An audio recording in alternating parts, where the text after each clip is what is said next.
აზერბაიჯანის გრან-პრი მოგვადგა კარს და ეს ვიდეო მინდა ჩავწერო მათთვის, ვინც მომავალში გეგმავს ბაქოში გრან-პრიზე დასწრებას და ჩემი მცირე გამოცდილება გაუზიარო ისეთ საკითხებში, როგორიც არის ბილეთები, მგზავრობა, სასტუმრო და კვება. მართალია მე 2019 წელს მომიწია იქ რბოლაზე ყოფნა, მაგრამ არ ამგონია მას შემდეგ რამე დიდი ცვლილებები მომხდარიყოს.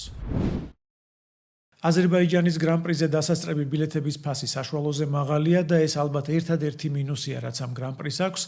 ქართველი გულშემატკივრებისთვის ხელმისაწვდომ სხვა ვარიანტებს თუ განვიხილავთ, შედარებით იაფად შეიძლება ბილეთების შოვნა უნგრეთის გრან-პრიზე, რომელიც ისედაც ერთ-ერთი ყველაზე იაფია კალენდარში და ასევე გამორჩეულ და განსაკუთრებულ იტალიის გრან-პრიზეც. მაგრამ ჩვენ ისევ ბაქოს დავუბრუნდეთ. ბიუჯეტური ვარიანტებიდან მე პირადად რეკომენდაციას გავუწევდი ხაზარის ტრიბუნას, რადგან აქ ჩანს მე-5 და მე-6 მოსახვევების ნელი მონაკვეთი, სადაც ბოლიდების ახლოდან დანახვაა შესაძლებელი.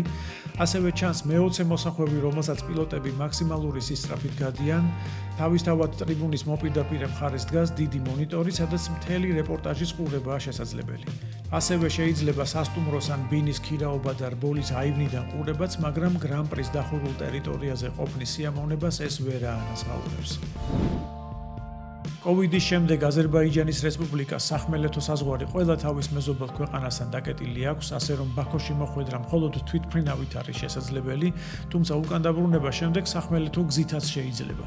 მიმდინარე წლის 1 ოქტომბერს წესით უნდა გაიხსნა საზღვარი თუ ისევ არ გადაიდო ეს საკითხი და როგორც წერენ 2025 წლიდან შტადლერის მატარებელი იმოძრავებს თბილისსა და ბაქოს შორის, ასე რომ გზავრობა კიდევ უფრო მეტად კომფორტული გახდება. სასტუმროს ბიუჯეტური ვარიანტი თუ გჭირდებათ, შეგიძლიათ ცენტრიდან მოშორებითაც მოძებნოთ და ფასების სიმცირეც სასიამოვნოდ გაგაკვირვებთ.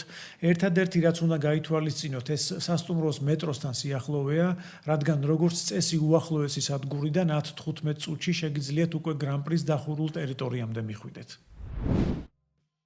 რაც შეეხება კვებას, გრან-პრის დახურულ ტერიტორიაზე საკვები ობიექტების მრავალფეროვნება შეზღუდულია და ძირითადად სწრაფი კვების ვარიანტები გვხვდება. ფასებიც შეიძლება ცოტა ძვირი იყოს, მაგრამ საქალაქო ტრასის უპირატესობაც იმაში მდგომარეობს, რომ ნებისმიერ დროს შეგიძლიათ გამოხვიდეთ ქალაქში და მოძებნოთ თქვენთვის სასურველი საკვები. ნებისმიერ დროს შეგიძლიათ დაბრუნდეთ სასტუმროში და დაისვენოთ. იგივე უნგრეთის გრან-პრის თუ შევადარებთ, ჰუნგარორინგი ბუდაპეშტიდან 20-25 კილომეტრით არის დაშორებული და მსგავს კომფორტს აბსოლუტურად მოკლებულია. შეჯამების სახით შეიძლება ითქვას, რომ აზერბაიჯანის გრან-პრიზე დასწრება ყველაზე ხელსაყრელი ვარიანტი არის ქართველი გულშემატკივრისთვის.